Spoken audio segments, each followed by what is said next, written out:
Everyone, welcome back to लक्ष्य academy. आप सभी का स्वागत है हमारे इस प्लेटफॉर्म पे जिसका नाम क्या है, लक्ष्य अकेडमी, है ना। आप सभी लोग फेमिलियर होंगे। जो स्टूडेंट फर्स्ट टाइम आए हैं वो जान लें, और जो पहले से हैं उनको तो पता ही है कि हम यहाँ पे इकोनॉमिक्स का जो आपकी ARO BPSC ARO की वैकेंसीज आई है ना, उसके रिगार्डिंग हम यहाँ पे मॉक टेस्ट का सेशन चला रहे हैं स्पेशली फॉर योर इकोनॉमिक्स, क्योंकि इकोनॉमिक्स जो है आपका एक मेजर सेक्शन है और स्पेशली जो जिन्होंने इकोनॉमिक्स में कर रखा है ऑनर्स, उन सब स्टूडेंट्स के लिए ये वैकेंसी ज्यादा प्रेफरेबल है ना। तो आज हमारा डे 3 है, मॉक टेस्ट नंबर 3 हम कर रहे हैं। साथ ही साथ जो भी स्टूडेंट फर्स्ट टाइम इस चैनल पे आए हैं ना, आप टेलीग्राम का यहाँ पे आपको डिस्क्रिप्शन बॉक्स में लिंक दिया है ना, वहां पे जाके आप हमसे कनेक्ट हो जाएंगे सो दैट कि क्लास की जितनी भी PDFs वगैरह हैं, अगर कोई नोट्स हम प्रोवाइड करते हैं तो ये सारा आपको वहां पे इजीली मिल जाए, ठीक है। प्लस अगर कोई क्वेरी है आपके मन में, कोई डाउट है, कुछ जानना है, तो आप यहाँ पे व्हाट्सएप नंबर गिवन है, वहां से आप अपनी क्वेरी को क्लियर कर सकते हैं। अगर किसी भी स्टूडेंट को पेड बैचेस लेने हैं ना, पूरा डिटेल में अगर आपको क्लास करनी है, PDF नोट्स चाहिए जिसको आप डाउनलोड कर सके, मॉक टेस्ट देना है, लाइव एंड रिकॉर्डेड क्लासेस चाहिए, तो वो स्टूडेंट क्या है, ये बैच अभी आपका रनिंग है, ज्यादा क्लासेस नहीं हुई हैं, बैच को परचेज कर सकते हैं। 30% का अच्छा खासा डिस्काउंट चल रहा है, जरूर से अवेल कर ले इसको। इसके लिए भी डिस्क्रिप्शन बॉक्स में ही आपका लिंक गिवन है, ठीक है। आप यहाँ पे लिंक पे क्लिक करके बैच को परचेज कर सकते हैं। ये सब जानकारियां थी बैच से रिलेटेड, जिसको भी अगर बैच खरीदना है। प्लस देखिए, सेशन स्टार्ट करते हैं आज का। एक और बात कि कुछ स्टूडेंट्स का कहना था ना कि मैम जो आप क्वेश्चंस करा रहे हो ना, उसका थोड़ा डिटेल एक्सप्लेनेशन दे दो, है ना। तो ये आपके लिए अच्छा है कि अगर डिटेल एक्सप्लेनेशन आप चाहते हैं तो आपको यहीं पे मिल जाएगा। तो देखिए, क्वेश्चन नंबर 1 जो है ना, अब डिटेल एक्सप्लेनेशन हम कैसे करेंगे, पूरे क्वेश्चन पे नहीं करेंगे। जैसे कि ये क्वेश्चन नंबर 1 आया है ना, पूरे चैप्टर पे हमको डिटेल एक्सप्लेनेशन नहीं करना है। हम यहाँ पे क्वेश्चन के बेसिस पे करेंगे कि क्वेश्चन में जो कोर आपसे पूछा हुआ है ना, जिस भी टॉपिक से आपका क्वेश्चन पूछा गया है, हम उस टॉपिक को डिटेल में डिस्कस कर देते हैं यहाँ पे, ठीक है। अब देखिए, पहला क्वेश्चन है आपका कि which of the following are included in the calculation of GDP at market price, ठीक है।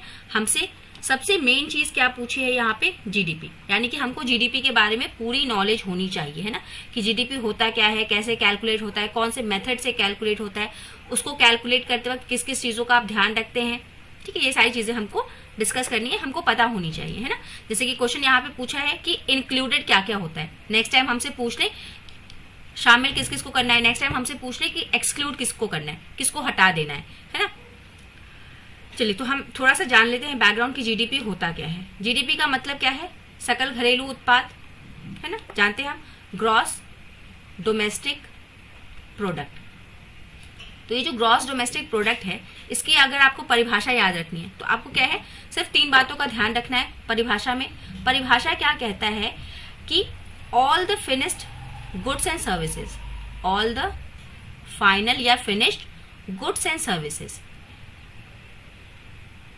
किसी भी अर्थव्यवस्था में सभी फाइनल यानी कि तैयार गुड्स एंड सर्विसेज जो हैं, है ना, उत्पाद और सेवाएं जो हैं, वो कहाँ उत्पादित होनी चाहिए, प्रोड्यूस्ड यानी कि उत्पादित, produced with in the boundary, यहाँ पे डोमेस्टिक लिखा हुआ है ना, D फॉर डोमेस्टिक, डोमेस्टिक मतलब हमारी इकोनॉमी, हमारा भारत, है ना, with in the boundary of a country, हमारी देश की सीमा के अंदर जितने भी final goods and services produce हुए हैं, कब, 1 साल के अंदर, इन 1 ईयर, इसको हम क्या बोलते हैं, अपना सकल घरेलू उत्पाद यानी कि ग्रॉस डोमेस्टिक प्रोडक्ट बोलते हैं। यानी कि सभी आपके फाइनल गुड्स एंड सर्विसेज जो कि उत्पादित किए गए हैं किसी भी एक अर्थव्यवस्था की बाउंड्री के अंदर 1 साल में, उसको क्या बोल देते हैं, हम अपना GDP बोल देते हैं, ठीक है, यानी कि सकल घरेलू उत्पाद। यहीं से एक शब्द निकलता है आपका NDP, यानी कि नेट डोमेस्टिक प्रोडक्ट, शुद्ध घरेलू उत्पाद, है ना, नेट मतलब शुद्ध घरेलू उत्पाद। तो अगर मान लीजिए कि हमको अगर GDP पता हो हमारी इकोनॉमी का, भारत का अगर हमको GDP पता है ना, ऐसे न्यूज़पेपर्स में आता रहता है ना कि अभी इंडिया की GDP इतनी है, इतने रेट से ग्रो कर रही है ना, हम ग्रोइंग डेवलपिंग कंट्री है, तो हमारी GDP ग्रो करती रहती है, तो 6% का रेट है, 7% का रेट है, ऐसा चलता रहता है। तो अगर हमको GDP पता है और GDP से हमको NDP पता करना है, यानी कि सकल से हमको शुद्ध घरेलू उत्पाद को पता करना है, तो हम क्या कर देते हैं, सकल में से डेप्रिसिएशन को माइनस कर देते हैं। जीडीपी में से हम डेप्रिसिएशन को माइनस करेंगे तो हमको क्या मिल जाएगा, हमारा एनडीपी मिल जाएगा। ठीक है, एक चीज होगी हमारी ये। अब देखिए क्वेश्चन में दूसरी चीज हमसे क्या पूछी है कि मार्केट प्राइस। यहाँ पे एक शब्द आ रहा है मार्केट प्राइस। तो जीडीपी का जब भी आप कैलकुलेशन करेंगे ना तो दो तरीकों से करेंगे। एक आप करेंगे कैसे, मार्केट प्राइस पे, और एक कैसे करेंगे, फैक्टर प्राइस पे। अब ये मार्केट प्राइस क्या होता है और फैक्टर प्राइस क्या होता है।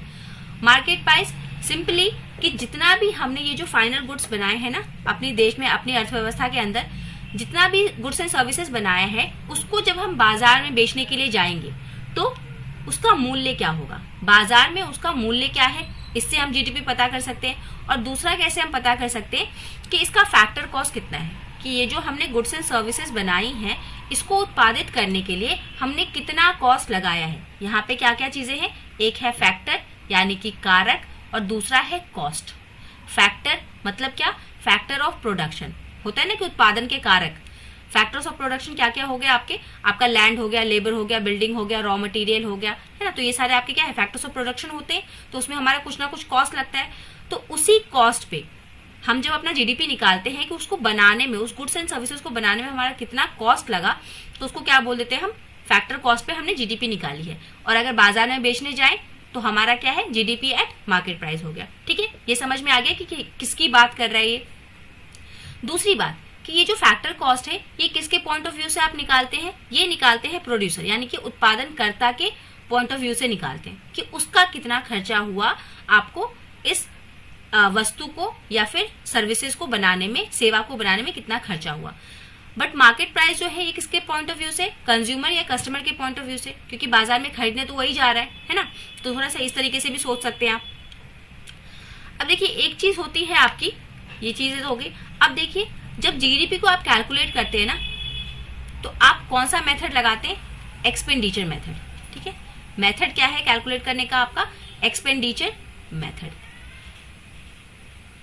तो यहां से हमको पता चलेगा कि हमको जीडीपी निकालने का, एट मार्केट प्राइस निकालने के फॉर्मूले क्या है हमारे पास, है ना।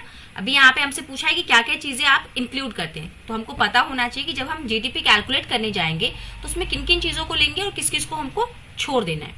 तो आप लेंगे किस किस को, देखिए GDP at market price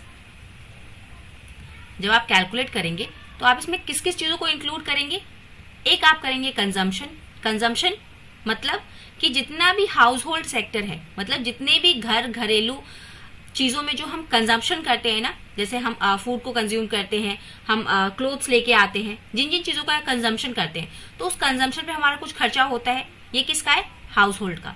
then कुछ जो उत्पादन करता है उसका इन्वेस्टमेंट लगता है ना, उसका भी कुछ खर्चा आता है, वो भी इन्वेस्ट करता है किस चीज में, यानी कि फर्म या फिर कंपनी आपका खर्चे करती है किसमें, इस गुड्स एंड सर्विसेज को बनाने में। तो ये किसका हो गया, फर्म का इन्वेस्टमेंट।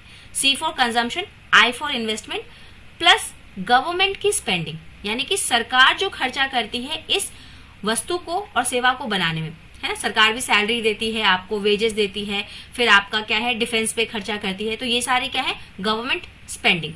इसको भी हम शामिल कर लेते हैं हम जब जीडीपी अपना कैलकुलेट करते हैं एट मार्केट प्राइस। प्लस एक तीसरी चीज आती है आपकी एक्सपोर्ट माइनस इंपोर्ट। ठीक है, यहाँ पे सिर्फ आई मत लिखिएगा, IM लिखिएगा तो क्लियर रहेगा। तीसरी चीज क्या है, हम कि क्या करते हैं कि ये वाला पोर्शन जो है ये क्या बताता है आपका, फॉरेन ट्रेड बताता है ना। ये आपको बताता है फॉरेन ट्रेड कि हमने कितना बाहर की इकोनॉमी में, बाहर के देशों में कितना एक्सपोर्ट किया और वहां से हमने कितना इंपोर्ट किया। तो एक्सपोर्ट माइनस इंपोर्ट कर देंगे तो आपको क्या मिल जाएगा, जीडीपी एट मार्केट प्राइस मिल जाएगा। तो एक ये फॉर्मूला है। दूसरा फॉर्मूला होता है आपका जीडीपी कैलकुलेट करने का eight market price, GDP at your factor cost. उसमें आप क्या जोड़ देंगे, आप जोड़ देंगे नेट इनडायरेक्ट टैक्स। ठीक है, अब ये नेट इनडायरेक्ट टैक्स क्या होता है, नेट इनडायरेक्ट टैक्स का मतलब कि आपने जितना भी टैक्स पे किया है। अब जब ये उपभोक्ता मार्केट प्राइस की बात कर रहे हैं तो जब ये उत्पादनकर्ता जब बाजार में इस सामान को बेचने के लिए जाएगा तो उसको जीएसटी पे करना पड़ेगा, सेल्स टैक्स पे करना पड़ेगा। These are what? These are indirect taxes. ये आपके इनडायरेक्ट अप्रत्यक्ष कर हैं जिसको उत्पादनकर्ता को पे करना है ना, सरकार को वो पे करेगा। लेकिन हमेशा वो पे नहीं करता, कभी कभी सरकार क्या है उसको सब्सिडी भी दे देती है। तो जब आप अपने इनडायरेक्ट में से, टोटल इनडायरेक्ट टैक्स में से माइनस कर देते हैं अपना सब्सिडीज, तो आपको क्या मिल जाता है? नेट इनडायरेक्ट टैक्स मिल जाता है। ठीक है, तो हमारे पास दो फॉर्मूला हो गए जीडीपी एट मार्केट प्राइस को कैलकुलेट करने का। एक हो गया हमारा क्या कि हमने क्या क्या चीजें ऐड की, यहाँ पे बोला है ना कि इंक्लूड करना है, तो इंक्लूड मतलब क्या क्या चीजें जोड़नी है। तो हमको जोड़ना है कंजम्पशन यानी कि हाउस होल्ड का, इन्वेस्टमेंट यानी कि जो बिजनेस खर्चा कर रही है बनाने में उस प्रोडक्ट और सर्विसेज को, प्लस गवर्नमेंट की स्पेंडिंग, गवर्नमेंट के खर्चे जो गवर्नमेंट खर्चा कर रही है बनाने में, है ना। गवर्नमेंट भी तो आपको इंफ्रास्ट्रक्चर बना के देती है, रोड बना के देती है, तो और भी सारी चीजें बना के देती है। तो गवर्नमेंट का अपना खर्चा प्लस जो हमने फॉरेन ट्रेड किया है ना, हमने जो विदेशों को एक्सपोर्ट किया है, इंपोर्ट किया है, उन सब का खर्चा भी हम क्या करते हैं इसमें जोड़ लेते हैं। दूसरा है आपका जीडीपी एट फैक्टर कॉस्ट, उसमें हम क्या ऐड कर देंगे? नेट इनडायरेक्ट टैक्स को ऐड कर दोगे तो आपको मिल जाएगा जीडीपी एट मार्केट प्राइस। देखिए ये सारा ना इस क्वेश्चन के पीछे का बैकग्राउंड था, मतलब इस क्वेश्चन को सॉल्व करने के लिए आपको कम से कम इतनी चीजें जरूर से पता होनी चाहिए, है ना।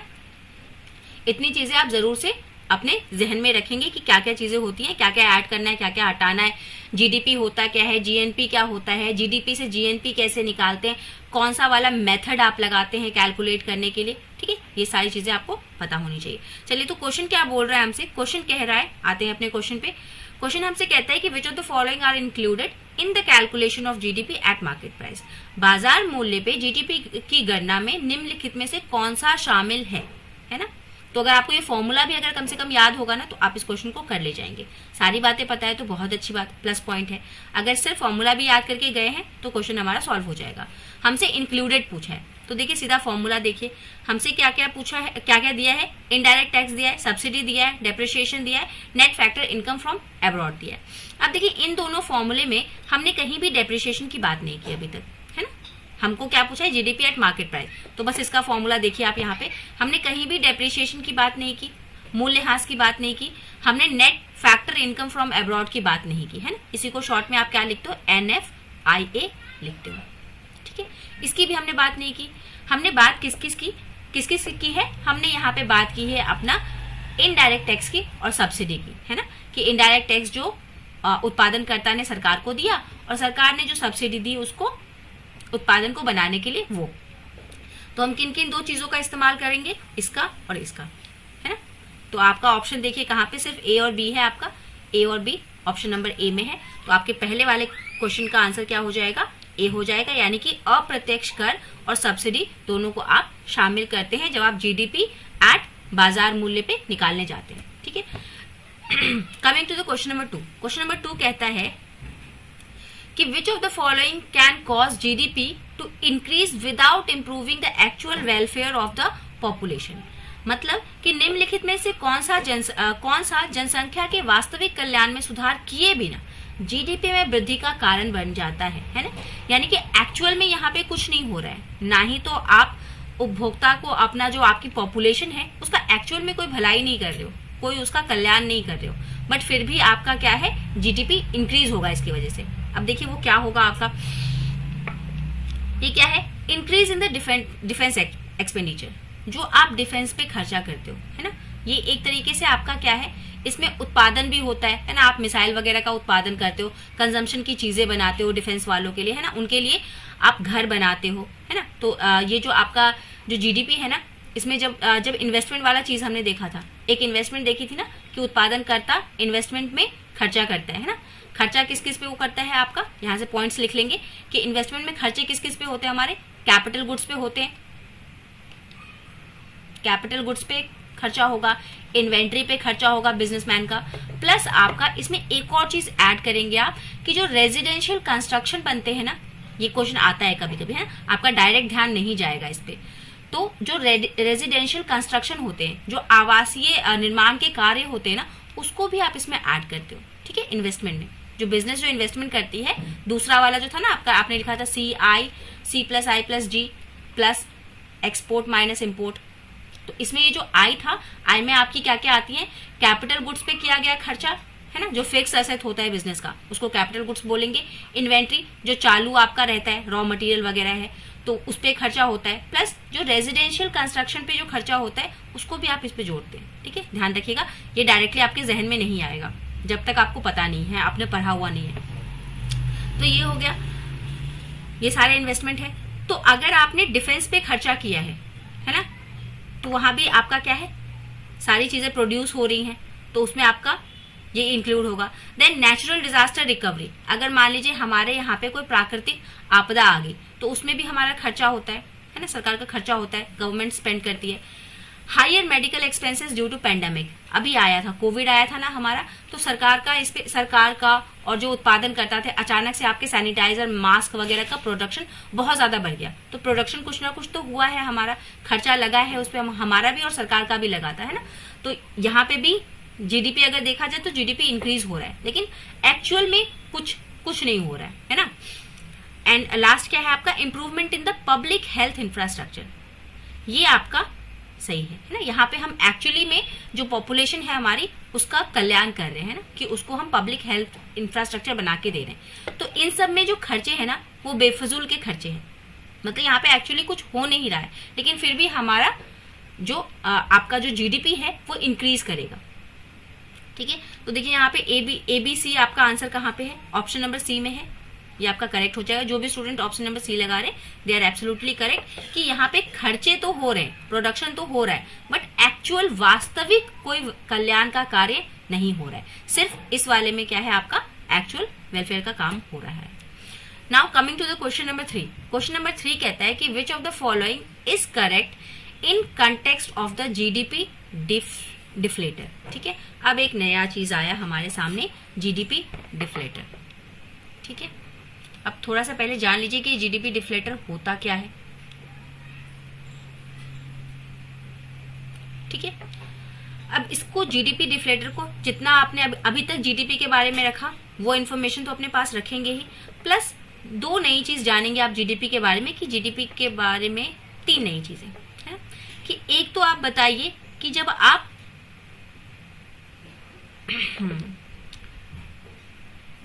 जीडीपी डिफ्लेटर क्या है, आप 2 चीजें जानेंगे। एक चीज होती है आपकी रियल जीडीपी, वास्तविक जीडीपी, और एक होती है आपकी नॉमिनल जीडीपी। ठीक है, अब इस रियल जीडीपी का मतलब क्या, नॉमिनल जीडीपी का मतलब क्या कहें हम, कोई नकली वाली जीडीपी भी क्या होती है क्या, तो देखिए ऐसा कुछ नहीं है। रियल जीडीपी का मतलब क्या है कि बेस प्राइस पे, इसी को हम कांस्टेंट प्राइस जीडीपी भी बोलते हैं, यानी कि स्थिर मूल्य पे जीडीपी आपका कितना है, या फिर इसी को आप क्या बोलते हैं, बेस प्राइस पे आपका जीडीपी कितना है। ठीक है, नॉमिनल का मतलब क्या है, ये आपका पहला पॉइंट। नॉमिनल का मतलब क्या है कि करंट प्राइस पे, है ना, जो अभी के टाइम में किसी भी जीडीपी में क्या था आपका, फाइनल गुड्स एंड सर्विसेज थी, तो अभी के टाइम पे, करंट टाइम पे जो करंट प्राइस पे जीडीपी कितना है, कि जो गुड्स एंड सर्विसेज की हम बात कर रहे हैं ना, कि जो भी आपका फाइनल तैयार हुआ माल और जो सेवाएं हैं, वस्तुएं और सेवाएं हैं, उसका करंट प्राइस क्या है। तो अगर करंट प्राइस पे आप जीडीपी निकालोगे तो वो क्या हो जाएगा आपका नॉमिनल जीडीपी। अगर उसी को आप कांस्टेंट प्राइस पे या बेस ईयर प्राइस पे निकालोगे, हम क्या करते हैं, एक बेस ईयर फिक्स कर देते हैं कि इतने, मान लीजिए कि अगर 2011-12 है, ठीक है, तो 2011-12 में जितना मूल्य था सभी वस्तुओं का और आपके सेवाओं का, उससे कितना अभी बढ़ गया है, तो ये क्या हुआ हमारा, ये बेस प्राइस हुआ। यहां से हमने कंपैरिजन किया कि 2011-12 की तुलना में 2025-26 में कितना मूल्य में वृद्धि हुआ है ना, कुछ तो इंक्रीज हुआ है, कुछ क्या बहुत ज्यादा इंक्रीज हो गया है। तो कितना इंक्रीज हुआ है अगर हम नापने जाए ना, तो उसको हम क्या बोलते हैं कि हम क्या कैलकुलेट कर रहे हैं, रियल जीडीपी पता कर रहे हैं, जीडीपी एट कांस्टेंट प्राइस पता कर रहे हैं, जीडीपी एट बेस प्राइस पता कर रहे हैं। ठीक, और वही अगर हम क्या है अभी के हिसाब से जीडीपी निकालने लगे तो उसको हम क्या बोलते हैं कि करंट प्राइस पे हम जीडीपी को पता कर रहे हैं, या फिर ये हमारा नॉमिनल जीडीपी है।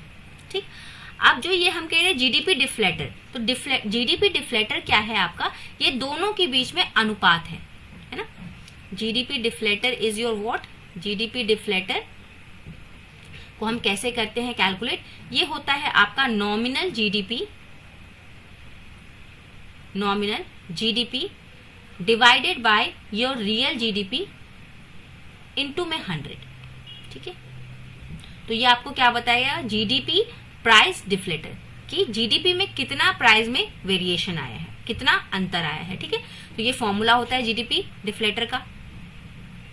ओके, अब देखिए एक और चीज आप जान लीजिए कि पॉइंट 1 हमने यहां बताया, पॉइंट 2 क्या होता है कि जो रियल वाला जीडीपी है ना, रियल कांस्टेंट या बेस प्राइस वाला जीडीपी, इसमें हम एक्सक्लूड कर देते हैं अपने इन्फ्लेशन को, मतलब इस पे इन्फ्लेशन का कोई प्रभाव नहीं हम लेते है ना।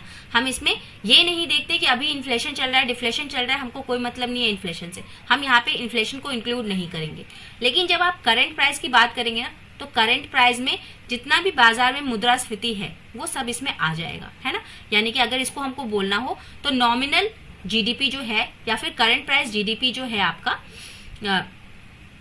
उसमें क्या है आपका इन्फ्लेशन इंक्लूडेड होता है, ठीक। इतनी बातें क्लियर, 3-4 बातें की हैं। एक और पॉइंट लगे हाथ जान ही लीजिए कि जब भी हमको इन्फ्लेशन को कैलकुलेट करना होता है ना, ये एक आपका क्या है, इन्फ्लेशन का इंडिकेटर है, यानी कि इन्फ्लेशन को ये दर्शाता है कि आपका बाजार में कितना इन्फ्लेशन है, या इकोनॉमी में, अर्थव्यवस्था में अभी कितना इन्फ्लेशन चल रहा है, कितना मुद्रास्फीति आपका चल रहा है, ठीक है। तो आप इसके जरिए पता कर सकते हैं कि इन्फ्लेशन कितना है अभी, है ना, क्योंकि ये real price, nominal price upon real price है ना। तो हमको बताता है कि कितना इन्फ्लेशन बढ़ा हुआ है बेस प्राइस से अभी। तो एक क्या है, ये इन्फ्लेशन का इंडिकेटर है, indicator of your base price है। दूसरी बात आप क्या ध्यान रखेंगे, एक दो चीजें और, कि जीडीपी डिफ्लेटर जो है ना, इसको हम एक और नाम से क्या जानते हैं, कभी कभी आपको बोलेगा कि इम्प्लिसिट, ये इसका सारा आपको नोट्स मिल जाएगा, ठीक है। Don't you worry about the notes की अगर आप, या तो देखिए बेस्ट तरीका क्या है कि आप क्लास करते करते इसको नोट डाउन कर लीजिए कि आपका डबल रिवीजन हो जाए। आपके अपने हाथ के नोट्स होते हैं ना, तो आपको रिवीजन करने में बहुत आसानी रहती है। और नहीं, अगर नहीं करने का मन है, ठीक है, मेहनत नहीं करना चाहते, तो टेलीग्राम पे जाइए, वहां पे पीडीएफ अवेलेबल है, वहां से आप ले सकते हैं इस पीडीएफ को। देखिए, तो इसको हम क्या कह रहे हैं कि जीडीपी डिफ्लेटर को आप एक और नाम से जानते हैं, इसका दूसरा नाम क्या है आपका, इम्प्लिसिट प्राइस, एक सेकेंड,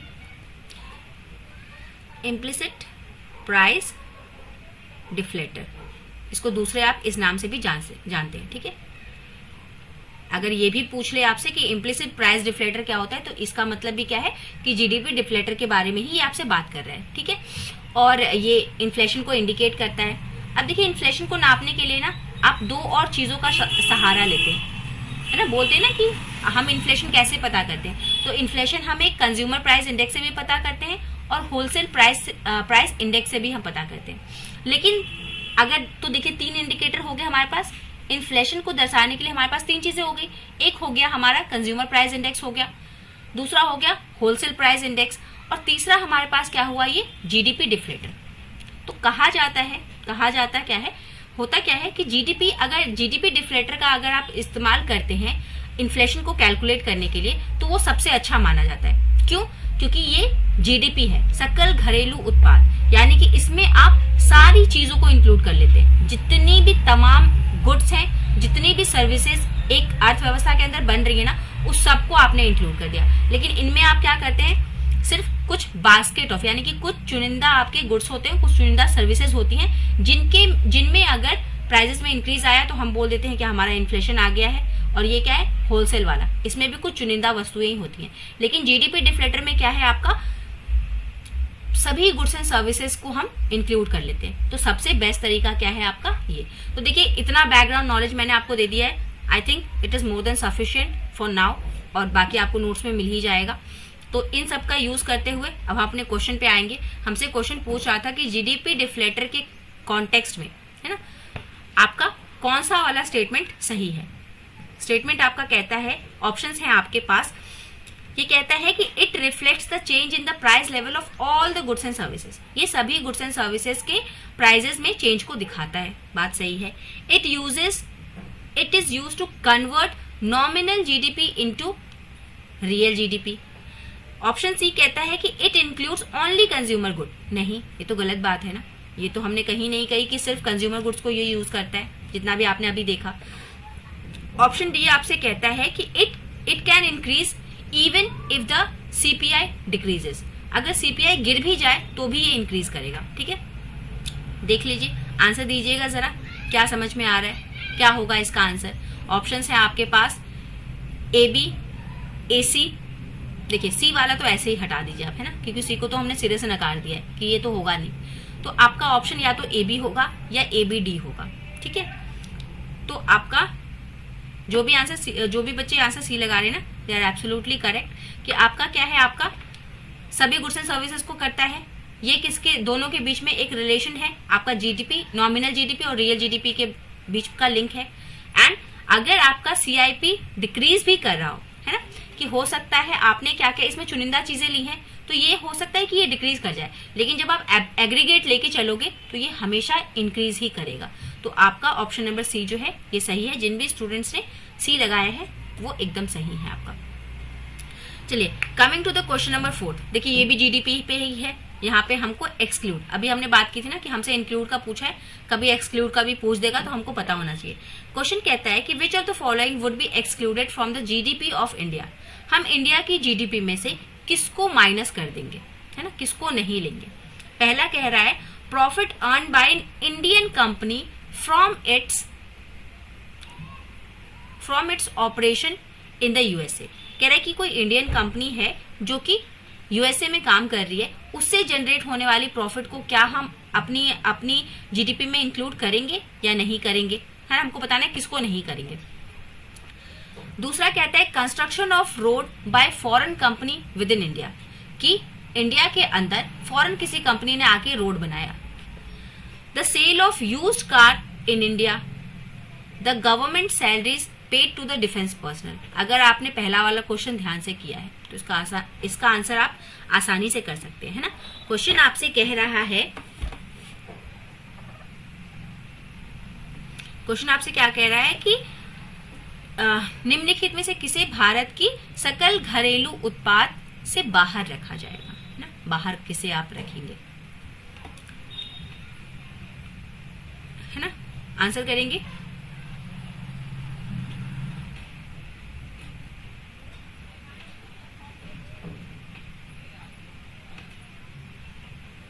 देखिए जो भी स्टूडेंट्स आपका ऑप्शन नंबर ए को टिक करे ना, एकदम सही है कि आप बाहर किसको रखेंगे।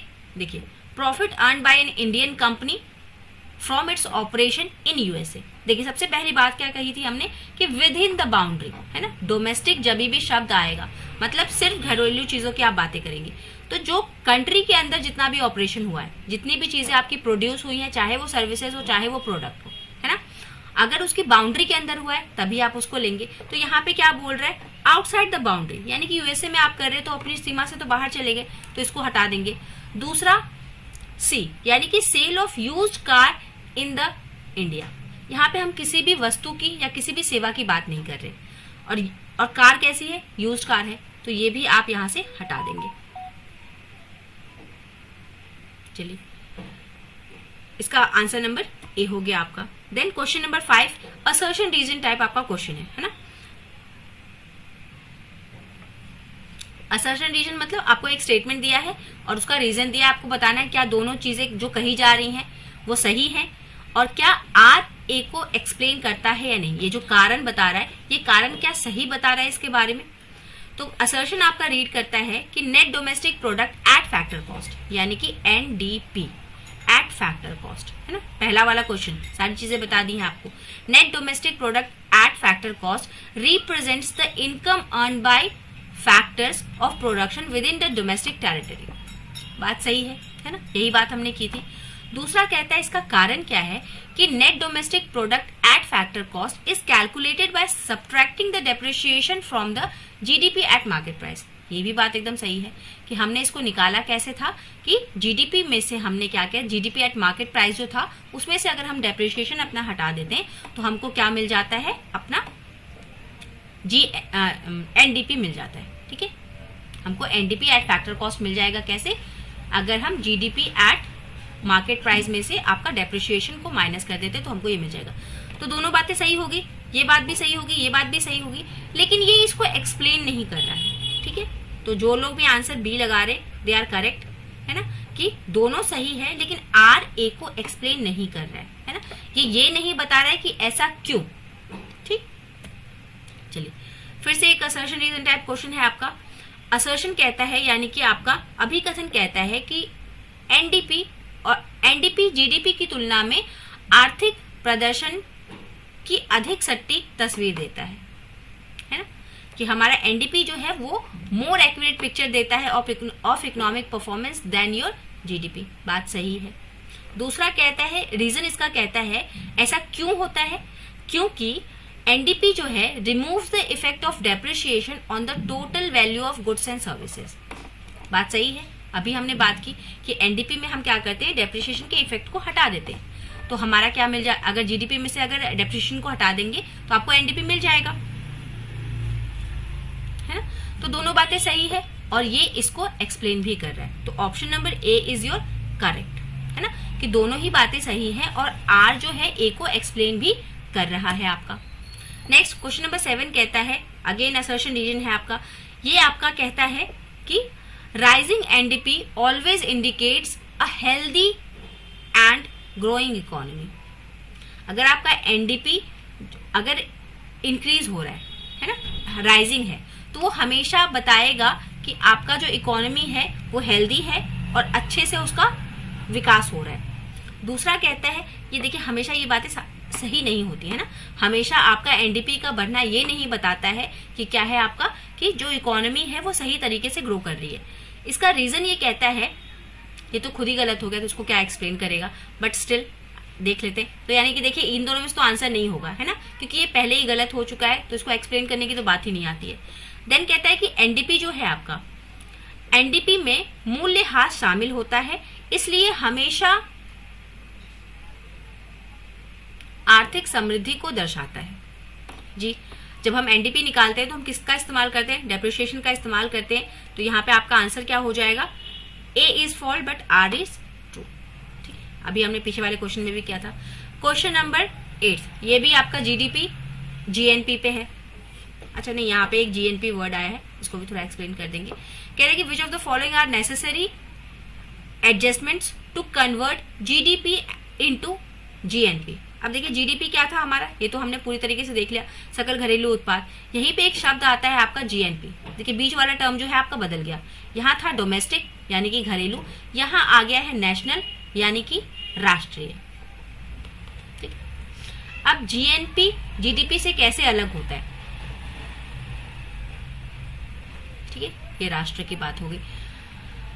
यहाँ पे हमने क्या बात की थी, यहाँ पे हमने बात की थी कि सारे finished goods and services with in the boundary of a country in 1 year, ये 3 बातें की थी हमने। यहाँ पे हम क्या कहते हैं, अगर जीएनपी की परिभाषा आप देखने जाए, है ना, सकल राष्ट्रीय उत्पाद की अगर आप परिभाषा देखेंगे तो वो क्या कहता है कि all the finished goods and services, पहली बात तो सेम कहता है कि सभी तैयार सामान, वस्तुएं और सेवाएं, जितना भी देश में आपके वस्तुएं और सेवाएं बन रही हैं वो, लेकिन irrespective of your बाउंड्री, मतलब यहाँ पे हम बाउंड्री का झोलझाल नहीं रखेंगे हमारे। और तीसरी बात आप याद रख लेंगे, रेजिडेंट ऑफ इंडिया या फिर इकोनॉमी। 3 बातें हमने देखी इन 1 ईयर,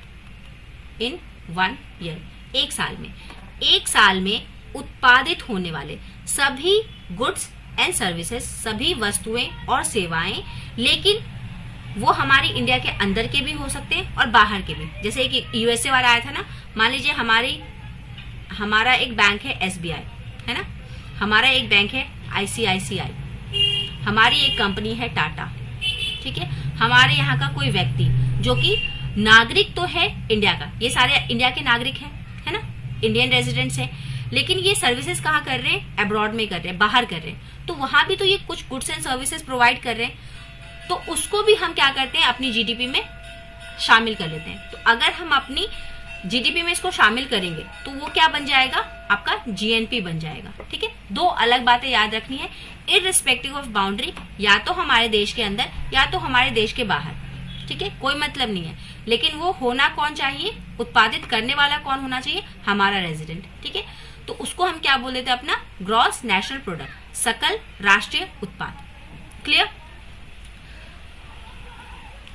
अब आपको देखिए यहाँ पे दो शब्द मिले ना हमको, एक मिला जीडीपी और एक मिला जीएनपी। तो अगर आपको जीडीपी पता है और आपको जीडीपी से जीएनपी निकालना है तो आप इसमें क्या जोड़ देंगे, जैसे हमने सकल और शुद्ध निकालने के लिए डेप्रिसिएशन का इस्तेमाल किया था, वैसे ही यहाँ पे हम किसका इस्तेमाल करेंगे, NFIA। अभी ये क्वेश्चन में आया भी था ये शब्द, है ना। NFIA मतलब net foreign investment from abroad, sorry income from abroad. ये क्या है आपका, net foreign income from abroad. Okay, net शब्द आया है तो यहाँ पे फिर कोई दो चीजें होंगी, इसको लिख लीजिएगा जो हम बोल रहे हैं ना, सारा हम नहीं लिख रहे क्योंकि टाइम ज्यादा लगेगा। ओके, तो नेट मतलब क्या कि आपका income from abroad minus income to abroad, है ना, फैक्टर कॉस्ट। जितना भी आपका फैक्टर कॉस्ट है जो हमने विदेश से हमारे पास आया, है ना, और जो हमने विदेश को दिया, वही एक्सपोर्ट और इंपोर्ट वाला कॉन्सेप्ट है कि जितना भी हमने चीजें बाहर भेजी, है ना, और जो हमारे पास बाहर से आया, उनको अगर हम माइनस कर देंगे, है ना, एक्सपोर्ट इंपोर्ट को अगर माइनस कर दिया, नेट इनकम फ्रॉम अब्रॉड जो आया उसमें से हमने माइनस कर दिया कि हमने जितना अब्रॉड को दिया, तो वो हमको क्या दे देगा, net foreign income from abroad हमको दे देगा। ठीक है, तो हमको यही पूछ रहा था कि कौन सा एडजस्टमेंट करना है। आपको ये सामने ये आंसर दिख जाएगा। देखिए एक ही चीज हमको बता रही है कि add net factor income from abroad, है ना, net factor income from abroad आप अगर जोड़ देंगे जीडीपी में तो आपको जीएनपी मिल जाएगा। तो इसका आंसर क्या हो जाएगा, ओनली डी। ठीक है, नेक्स्ट कहता है कि GNP is a better measure than GDP, है ना, for which of the following circumstances. किस सर्कमस्टांसेस में, किन परिस्थितियों में जो आपका जीएनपी है वो बेटर मेजर होता है जीडीपी से, मतलब हम जीएनपी का यूज करें तो ज्यादा अच्छा है एज कंपेयर टू जीडीपी। किस परिस्थिति में होगा, a country with high overseas remittance, जिसके पास विदेश से बहुत ज्यादा रेमिटेंस आता है। A national heavily dependent on foreign worker, एक ऐसा राष्ट्र जो कि आपके विदेशी वर्कर्स पे ज्यादा डिपेंड करता है। An economy with large MNCs owned bye domestic residents abroad, ऐसी अर्थव्यवस्था जहां पे विदेश में घरेलू निवासियों के स्वामित्व वाली बड़ी बहुराष्ट्रीय कंपनियों वाली अर्थव्यवस्था हो, या फिर कोई अंतर्राष्ट्रीय लेन देन ना करने वाला आत्मनिर्भर अर्थव्यवस्था। तो ये तो कभी नहीं होगा आपका, है ना, कि अगर ये ऐसा हुआ तो उसमें जीएनपी तो कभी नहीं आएगा, क्योंकि जीएनपी में हमको कितना हमने बाहर दिया और कितना वहां से लिया, ये दोनों को हमको करना है, तो ये तो कभी नहीं होगा आपका। बताइए बाकी में से आंसर क्या होगा, जल्दी से आंसर करेंगे।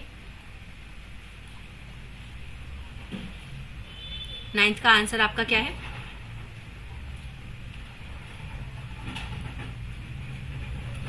नाइन्थ का आंसर है आपका, जो लोग भी ए दे रहे ना दे आर करेक्ट जी, जिनका भी ए है वो सही है। आपको इसमें क्या करना है, जिनके पास बहुत ज्यादा ओवरसीज रेमिटेंस हो, है ना, उच्च विदेशी प्रेषण वाला देश वो, और दूसरा क्या है कि जिनके पास economy with a large MNCs owned by the domestic resident, बाहर से पैसा आता है और जिनके पास एमएनसीज हैं जो कि डोमेस्टिक रेजिडेंट्स ओन करते हैं। ठीक है, ये हो गया आपका। क्वेश्चन नंबर 10 पे आते हैं कि which of the following components are included in the gross national product at market price, है ना, अभी हमने बात की है gross national product at market price की, इसमें क्या क्या आप इंक्लूड करते हैं। ओके, आंसर देंगे private final consumption expenditure, net factor income from abroad, net exports या डेप्रिसिएशन। आंसर देंगे 10th का,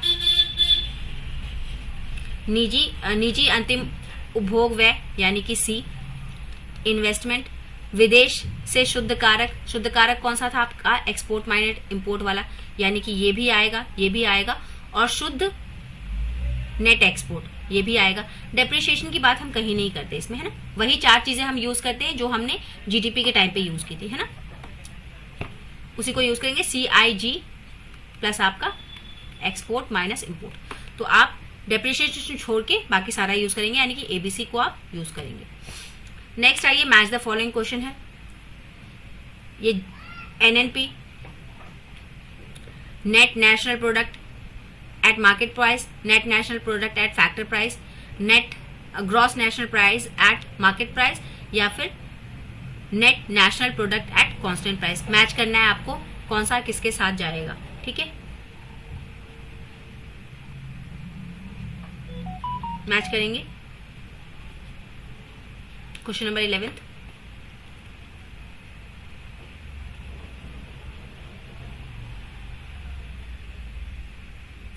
जी, जो भी स्टूडेंट्स आपका आंसर नंबर ए दे रहे ना, दे आर करेक्ट।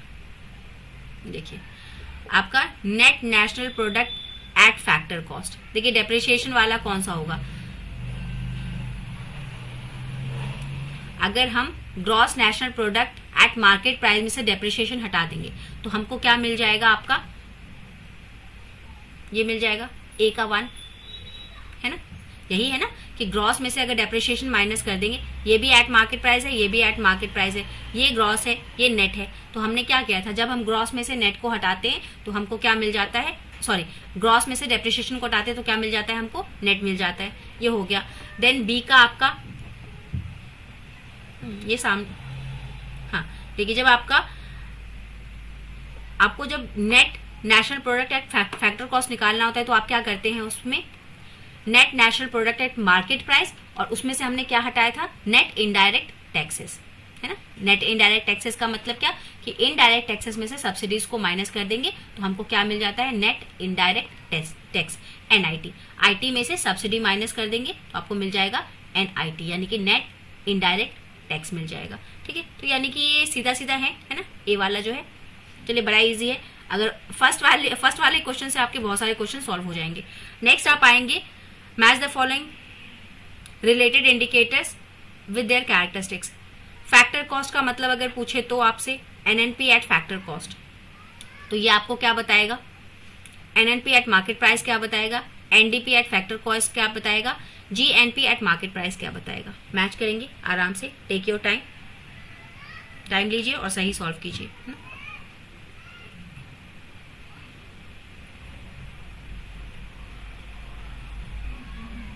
देखिए ये भी आपको सीधा सीधा दिया हुआ है ना कि NNP एट फैक्टर कॉस्ट, ये क्या बताएगा आपको, जब भी आप नेशनल इनकम निकालते हैं ना तो वो हमेशा कैसे होता है, क्या होता है, आपने net national product at factor cost निकाला तो वही आपको क्या बताता है कि आपका टोटल नेशनल इनकम क्या है।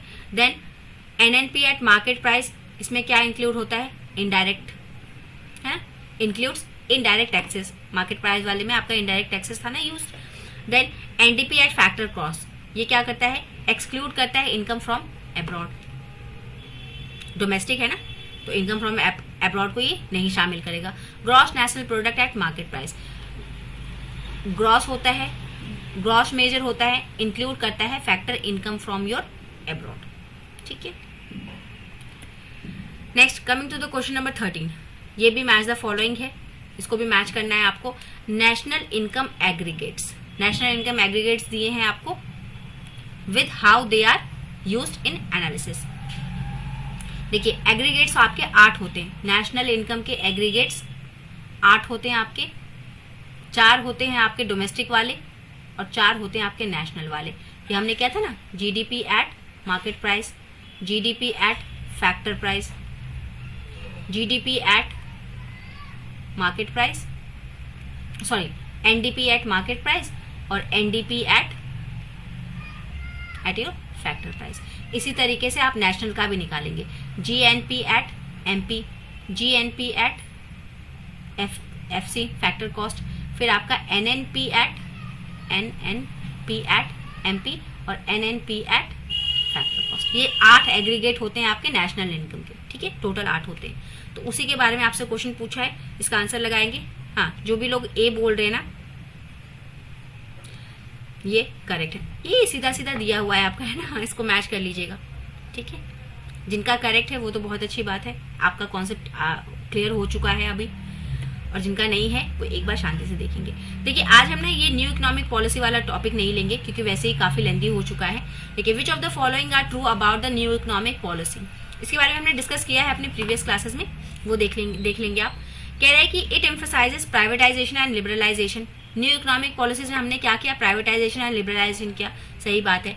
इंट्रोड्यूस्ड एफडीआई रेस्ट्रिक्शंस, नहीं भैया रेस्ट्रिक्शंस लगाई नहीं थी, हटा दी थी। It aim to reduce the fiscal deficit and external डेप्ट and it abolish the industrial licensing in all the sectors. सारे सेक्टर्स में हमने लाइसेंसिंग को अबॉलिश कर दिया था, ये भी बात सही है ना। तो बताइए आंसर कौन सा जाएगा आपका क्वेश्चन नंबर 14 का।